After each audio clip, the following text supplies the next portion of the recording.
नमस्कार साथियों, वंदे मातरम, इनकलाब जिंदाबाद।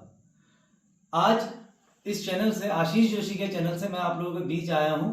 वैसे आपने आशीष जोशी को ही इसमें ज़्यादा देखा होगा। आज मैं आप लोगों के बीच आया हूं, कुछ बात करने आया हूं। जैसा कि आप जानते हैं कि कल का घटनाक्रम आप सब लोगों ने देखा। कल जो कुछ भी अल्मोड़ा के चौगान बाटा में हुआ, छात्र आंदोलन ने जो उग्र रूप लिया, आप सब लोगों ने देखा होगा। आपने देखा होगा कि किसी ने धमकी दी थी आत्मदाह करने की, और आत्मदाह किसी और ने कर दिया। किसी ने अपने ऊपर पेट्रोल डाला और कोई डालना चाह रहा था, उसको कुछ लोगों ने रोक दिया। मित्रों, कल अल्मोड़ा में चौहान बाटा में टाइगर ग्रुप का अध्यक्ष पद का प्रत्याशी भाई दीपक लोहनी, हमारा छोटा भाई है, हम सब टाइगर ग्रुप के हैं, तो हमारा छोटा भाई दीपक लोहनी ने ऐसा कुछ एक्ट किया जिससे मुझे नहीं लगता कि, सबसे पहले तो ये बात बाद में करता, मैं एक चीज आपसे कहना चाहता हूं। हम लोग युवा पीढ़ी हैं, हम लोग स्टूडेंट्स हैं, और युवाओं पे इस प्रदेश का, इस देश का भार होता है। युवाओं के कंधों पे इस देश का, इस प्रदेश का भार होता है। और ठीक है, स्टूडेंट पॉलिटिक्स करो, करनी चाहिए, पॉलिटिक्स में करना चाहिए। मैं तो हमेशा कहता हूं कि पॉलिटिक्स करो, एक एक हर चीज में पॉलिटिक्स है। हम चाय पी रहे हैं, हम खाना खा रहे हैं, मैं सो रहा हूं, मैं उठ रहा हूं, मैं जो भी कर रहा हूं, हर चीज में पॉलिटिक्स है। पॉलिटिक्स करनी चाहिए, लेकिन स्टूडेंट पॉलिटिक्स इस कदर करो कि तुम्हें नुकसान ना हो। कल जो कुछ भी हुआ, भाई दीपक लोहनी के झुलस गया, बहुत बुरी तरीके से झुलस गया। उसके दोनों हाथों में, उसके गले में, थ्रोट में, सीने में, पेट में, काफी जगह आग की लपटों से नुकसान हुआ है, काफी नुकसान उसको हुआ है। हमारा अध्यक्ष, छात्र संघ अध्यक्ष अभी का राहुल धामी, उसने पूरा अपने ऊपर पेट्रोल डाल दिया था। वो तो जैसे तैसे आशीष ने, टाइगर ने, आपके टाइगर ने जैसे तैसे उसे बचा लिया। ठीक है, मैं ये कहना चाह रहा हूं कि आंदोलन, चुनाव, कोई भी संघर्ष, कोई भी क्रांति तभी आएगी जब आप जिंदा रहेंगे। आपको आपकी मां ने 9 महीने अपने कोख में रख के जन्म दिया है। आपके बाप ने खाना, जिस दिन से आप पैदा हुए होगे उस दिन से खाना, मेरा बेटा खाना क्या खाएगा, मेरा बेटा कपड़े क्या पहनेगा, मेरा बेटा कौन से स्कूल में पढ़ेगा, आज इसका बर्थडे है, मैं इसके लिए कौन सी चीज ले जाऊं जो ये खुश हो जाए, ये हमेशा करा होगा। और आप ऐसा कदम उठा रहे हैं कि आप एक बार भी अपने माँ बाप के लिए नहीं सोच रहे हैं। मैं सिर्फ दीपक लोहनी, आशीष जोशी और ये राहुल धामी से ये बात नहीं कह रहा हूं, मैं सबसे कह रहा हूं। एक दूसरा संगठन का प्रत्याशी और था जिसने कल आत्मदाह के लिए धमकी दी थी, मैं उससे भी कह रहा ऐसा मत करो यार, ये चीजें शोभा नहीं देती हैं। तुम मेरे छोटे भाई हो, मेरा आप लोगों को बोलना ठीक है। अभी इसमें अलग अलग कमेंट्स आएंगे मेरे लिए कि तुम समझा रहे हो, ये समझा रहे हो। मुझे ऐसा लगता है कि मैं आशीष का, दीपक का, राहुल का बड़ा भाई हूं। टाइगर ग्रुप में सबसे सीनियर मैं हूं, तो उस नाते मैं ये मैसेज सारे छात्र छात्राओं को देना चाहता हूं कि ये चीजें मत करो। मैंने, दीपक लोहनी बेड में लेटा था और आशीष बैठा था, राहुल धामी बैठा था, तो मैंने कहा भैया, मैंने कहा तुम क्या करना चाहते हो भैया, मैंने कहा क्या करोगे ये सब करके, कह रहे इनकलाब लाएंगे। मैंने कहा इनकलाब तो तुम बाद में लाओगे, कहीं तुम ऐसी करते करते विश्वनाथ ना पहुंच जाओ। इनकलाब तो जब आएगा तब आएगा, जब जिंदगी रहेगी तो ही तो इनकलाब आएगा।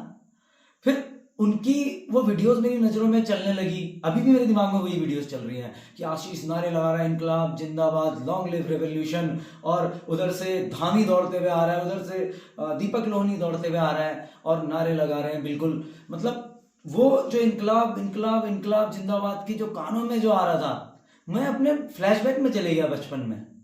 मैं थोड़ी सी बात कुछ कहना चाहता हूँ, मेरा कोई उद्देश्य ऐसा कोई इन्फॉर्मेटिव वीडियो नहीं है, मैं बस, मेरे दिल में कुछ है, मैं आप तक कहना चाह रहा हूँ जो मुझे लगता है। हमें बहुत कुछ लगता है अपनी जिंदगी में, तो जो मुझे लगता है मैं आप तक पहुंचाना चाहता हूँ। तो मैं फ्लैशबैक में चले गया। मैं छोटा था, मैंने हल्द्वानी बेंसन स्कूल से पढ़ा है, अपनी प्राइमरी क्लासेस वहीं से पढ़ी, बेंसन स्कूल था, वहां से पढ़ा। तो एक मूवी आई थी उस समय, the legend of Bhagat Singh. तो वो जब कल मैं देख रहा था, वो वीडियोस देख रहा था, इनकलाब जिंदाबाद के नारे में स्क्रॉल करते जा रहा था, देख रहा था हर वीडियो में आशीष जोशी नारे दे रहा है और पुलिस ने पकड़ा हुआ है, पुलिस उनको धकेल रही है, मार रही है, और राहुल धामी के साथ पुलिस हाथापाई पे उतार हुआ है, दीपक लोहनी को गिरा दिया गया है, उसके साथ पुलिस बर्बरता कर रही है। मैं देख रहा हूं और वो उनके मुंह से जो नहीं रुक रहा है, एक वो ले रहे हैं अपनी सांसें, दूसरा इनकलाब जिंदाबाद के नारे लगातार चल रहे हैं। तो हम अपने फ्लैशबैक में चले गए, एक मूवी आई थी, मैंने बताया आपको, the legend of Bhagat Singh. तो उस मूवी में ऐसा ही कुछ हुआ था, कोर्ट परिसर की बात थी, इनकलाब जिंदाबाद के नारे लगा रहे थे। जब उन्हें रोका गया लगाने से तो उन्हें रुके नहीं, और पुलिस प्रशासन ने और जितना भी था ये अंग्रेजों की सरकार ने उनके साथ मार पिटाई शुरू कर दी। उनको पता था हम मर जाएंगे, हमें फांसी की सजा होने वाली है, मर जाएंगे, लेकिन उनके चेहरे में जो मुस्कान थी वो मुस्कान मैंने कल आशीष जोशी और ये राहुल धामी और ये हमारा दीपक लोनी, इन तीनों का कल जो भी दिमाग में प्लान था मुझे तो पता नहीं, लेकिन मुझे ऐसा लगता था वो जो इनकलाबी जो जुनून, जो जज्बात उनके अंदर मुझे दिख रहे थे, वही जुनून शायद उस समय पे हमारे भगत सिंह जी, सुखदेव और राजगुरु के रहे होंगे। कुछ लोग अभी कमेंट करेंगे इसमें कि तुमने इनसे कहने, तुम तो बिल्कुल इनको क्रांतिकारी, वीर क्रांतिकारी बना दे रहे हो। वो क्रांतिकारी हैं, आशीष जोशी क्रांतिकारी है, राहुल धामी क्रांतिकारी है, दीपक लोई ने प्रूव कराया वो क्रांतिकारी है। तो देखो, मैं मानता हूं ना, मुझे ऐसा लगता है कि आशीष जोशी है, और मुझ में मैं जब आशीष जोशी को देखता हूं तो मुझे ऐसा लगता है भगत सिंह है। मैं जब दीपक लोनी को देखता हूं मुझे लगता है राजगुरु है। मैं जब अपने राहुल धामी को देखता हूं मुझे लगता है सुखदेव है। ये मुझे लगता है। आदमी कहेंगे तुम मेरे कंपेयर कर रहे हो, हाँ मैं कंपेयर कर रहा हूं, मुझे लगता है यार, मेरी अपनी ऑब्जर्वेशन है, मेरी पर्सनल ऑब्जर्वेशन है। मैं आदमी पत्थर को भगवान बना लेता है नहीं, पत्थर को भगवान बना लेता है, तो इंसान को तो हम, मुझे लगता है रिजेंबल किसी ना किसी से कर ही सकते हैं, क्या दिक्कत है, मुझे लगता है। मैं कह रहा हूं इसीलिए कि मेरे बस अपनी बात कहने आपसे आया हूं। फिर मैंने इनसे कहा कि क्या है, तुम क्या करना चाहते हो, ये है वो है। मैंने कहा तुम ऐसा करोगे क्या होगा, मम्मी का क्या होगा, पापा का क्या होगा, फैमिली का क्या होगा, बहनों का क्या होगा, बहनों की शादी, कितनी जिम्मेदारी हमारे। सबके तीन के तीन गरीब परिवार से हैं, कोई इतना अमीर परिवार के लड़के नहीं है, ना आशीष जोशी, ना ये हमारा राहुल धामी, ना हमारा दीपक लोनी, ये कोई बड़े घर से लड़के नहीं है, ये गरीब परिवार के लोग हैं, मध्यम वर्गीय तो गलत है ना, गरीब परिवार के लड़के हैं। हम जानते हैं इनके बारे में, इनके बहुत बहुत छोटे से इन सबको जानता हूं। तो मैंने कहा ऐसा मत करो, ये सब मत करो। तो दीपक लोनी के आंख में आंसू थे। मैंने क्या हो गया भैया, कह रहा अक्षिता आप ही तो हमें सिखाते थे कि गलत के लिए लड़ना है, गलत अगर कोई करे छोड़ना नहीं है, अपने हक के लिए लड़ो। आज आप कह रहे हो कि तुम्हें कुछ हो जाता, आज तुम डर गए। आशीष जोशी कह रहा आप ही ने तो हमें सिखाया है कि हमेशा लड़ो, तब तक लड़ो जब तक तुम्हें जान बची है। अरे मैंने कहा भाई मैं जो कह रहा हूँ बाय वर्ड्स मत समझो, मैं कहना क्या चाह रहा हूँ उसको समझो। कह रहे ऐसा नहीं होता था। मैंने कहा बाई चांस तू मर जाता, आशीष तू मर जाता, क्या होता, राहुल धामी पेट्रोल था, बाई चांस माचिस कोई डाल देता, हो जाता कुछ, मर जाता। मैं कहा तेरी फैमिली का क्या होता, तेरी बहनों का क्या होता, भाई का, पापा का क्या होता। आशीष जोशी घर का बड़ा है, ये तीनों ही घर के बड़े हैं अपने, और इसको कुछ हो जाता फिर क्या होता। मैंने कहा भैया माँ बाप रोते रह जाएंगे जिंदगी। तो बोल रहे हैं, कह रहे दादा हम मर जाते कोई दिक्कत नहीं, हमें फर्क नहीं पड़ता हम मरते या जो भी होता, लेकिन हम आने वाली नस्लों के लिए एग्जाम्पल सेट कर जाते कि, और हमारी आने वाली नस्ल याद रखती कि हाँ वो थे तीन जो हमारे लिए लड़ते थे, हमारे लिए अपनी जान गंवा दी। फिर से मेरे दिमाग में वो सब घूमने लगा। जब भगत सिंह जी को फांसी की सजा सुना दी गई थी, उनकी फैमिली उनसे मिलने आई, उनकी शादी किसी से होने वाली थी, उनकी मंगेतर होने वाली थी, तो वो भी मिलने आई, उनकी माता भी मिलने आई। तो भगत सिंह जी के गले मिली उनकी माता रोते हुए, भगत सिंह जी भी रोने लगे।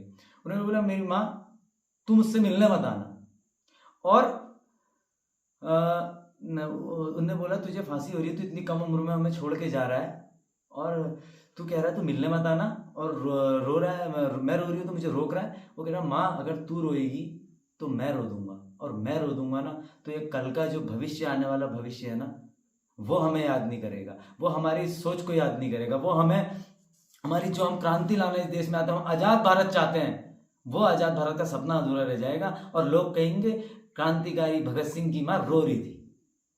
तो उन माओं का, तो उसकी भगत सिंह जी की माँ ने भी कह दिया ठीक है मैं तुझसे मिलने नहीं आऊंगी, और फांसी तक वो मिलने भी नहीं गए। और मरते दम तक इतनी जोर से उनने इनकलाब जिंदाबाद का नारा लगाया जब उन्हें फांसी दे रहे थे, कि बगल में एक घर था, उस घर तक आवाज गई, और उस घर तक आवाज वाले जब सुन के वो बाहर आ गए कि इतनी जोर से इनकलाब, जेल के, जहां उन्हें जेल परिसर में फांसी दी गई थी, वहीं पर पीछे एक घर था, वो घर के लोग बाहर आ गए। ये सुनने के लिए। तो वही कल इनकलाबी सोच, इनकलाबी जुनून, जज्बात मैंने कल आशीष जोशी, दीपक लोहनी, राहुल सिंह धामी, शुभम पांडे, इन लोगों में देखे। तो ये मेरा मतलब ऑब्जर्वेशन है, मैं आपसे कह रहा हूं, मुझे ऐसा लगा। तो मैं इतना कहना चाहता हूँ, ठीक है, इनकलाब लाओ, क्रांति करो, नई सोच इस कॉलेज को दो, कॉलेज के लिए लड़ो, कॉलेज काम करो, जो कॉलेज का जो मुखिया है आप लोगों का गलत कर रहा है उसके अगेंस्ट आप करो जो करना है, लेकिन अपनी जान जोखिम में मत डालो। आपको माँ बाप ने कैसे पैदा किया है, क्या करा है, क्या उनने परेशानियां भुगती है, इतना बड़ा बनाया है भैया, 20, 22, 23 साल का बनाया, कैसे बनाया उनसे पूछो तो सही, कितने वक्त की रोटी नहीं खाई। इसलिए मैं सारे अपने स्टूडेंट, जितने मेरे बच्चे हैं, जितना मुझे देख रहे हैं, जो मुझे मानते हैं और जो नहीं भी मानते हैं, जो एज अ राइवल मुझे देखते हैं, मैं उनसे भी कहना चाहता हूँ कि करो, कोई दिक्कत नहीं, विरोध करो, विरोध इतना करो कि सामने वाले के पसीने छूट जाए, रात की नींदें उड़ जाए, लेकिन अपने पर कुछ भी नुकसान ना हो। तो आगे से जितने भी बच्चे देख रहे हैं, भले वो नीचे पोस्टों में जो लड़ रहे हैं, कोषाध्यक्ष, उपाध्यक्ष, छात्रा उपाध्यक्ष, सेक्रेटरी, जो भी लड़ रहे हैं, मैं उनसे भी कहना था ये चीजें ना करो, विरोध करो, विरोध अपनी जगह, लेकिन अपने में आत्मघाती ऐसा कुछ मत करो जिससे आप तो चले जाओगे, जाने वाला तो चले गया, रोएगा कौन? आपका परिवार। तो मैं आपसे इसलिए कहना चाहता हूं कि समझ के साथ काम करो। बाकी हम आपके साथ है, टाइगर ग्रुप आपके साथ है, आशीष जोशी आपके साथ है, हर कोई आपके साथ है। और दिवाली आने वाली है, आप सबको दिवाली की हार्दिक शुभकामनाएं। ये पर्व आपकी जिंदगी में खुशियां लाए, खुशहाली लाए। धन्यवाद। इनकलाब जिंदाबाद। जय हिंद।